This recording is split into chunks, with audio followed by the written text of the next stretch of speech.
What's going on, guys, and welcome back to the channel. Recently I passed through Vegas on my way back to school and decided to go and re-ride the Big Apple coaster with the new trains it got in 2021. We also did the Stratosphere, which was plenty more than I could handle, and managed to pay a visit to speed the ride, or what's left of it. Anyways, as we passed through, I was thinking about Togo and some of the weird creations they'd made whilst they were still making coasters, and remembered a rather funky one in Japan that I wanted to ride when I was a kid. With a height of just over 100 feet and a length of just under 3,000, today's coaster is one that has quite the odd layout and an even odder inversion. It is also one of few of its models still left in operation. So what is it, and where did it come from? This is the story of Hamanako Pal Pal's Mega Coaster.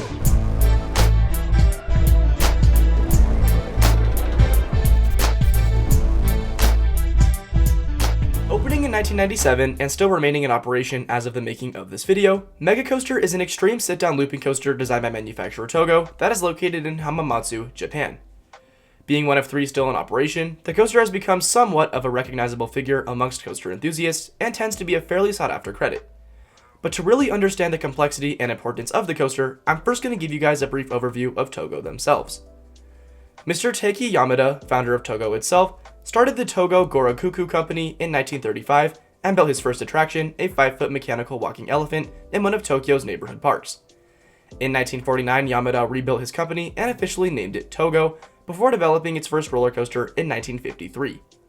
That coaster is still operational and is considered to be Japan's oldest operating coaster. Togo would then go on to open Cyclone at Toshmayan Park in 1965, which was Asia's largest coaster at the time, before selling coasters in Russia, Cuba, and China. Now, although the company produced a range of rides elsewhere, it stuck primarily to Japan, and in 1981, the first sit-down looping coaster from them would appear as Tornado at Kintetsu, Ayamake, and Nara Nara. It was a new idea from Togo that seemed to do well, with the installation featuring 3 inversions including a loop and a double corkscrew. This led to more coasters in the model line being added in 1986, 1993, 1995, before the final 2 were installed in 1997. These 2 happen to be the biggest of all, with the Big Apple coaster opening at the New York Hotel and Casino in Las Vegas, Nevada, and of course today's video, Mega Coaster. And Mega Coaster is pretty cool all things considered, especially since it's still in operation. Starting with the 180-degree turn out of the station, the ride begins its layout with a chain lift that takes riders to a max height of 124.7 feet. Once at the top, it then makes a slow turn to face the back of the station and starts down the initial drop. This is where Mega Coaster reaches its max speed of 51 miles per hour before turning back 180 degrees and entering its first inversion, a dive loop. Now in my opinion, this is perhaps the most iconic part of the ride due to its odd banking and can provide a decent amount of hang time from what I've heard. Once leaving the inversion, the ride then leads into the next element, a rather wonky 360-degree helix, before entering the second inversion, a heartland roll. Togo was actually ultimately known for this inversion as they were responsible for so many over the years, and its significance is definitely noteworthy in the book of inversions. From here, riders then bank into another Togo signature, a 720-degree helix, which leads into a small hill and the final brake run.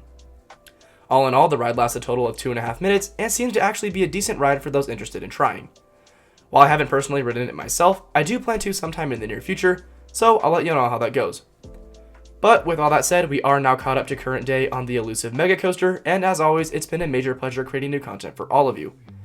Of course, please like and subscribe if you enjoyed today's content or any of the other content we've put out. It really does help, especially in reaching my goal and our goal of 20,000 subscribers, so I appreciate anything you guys can do. Stay tuned for another video coming in a couple days as well, and until then, hope you guys have a good rest of your day, and we'll see you all there. See ya.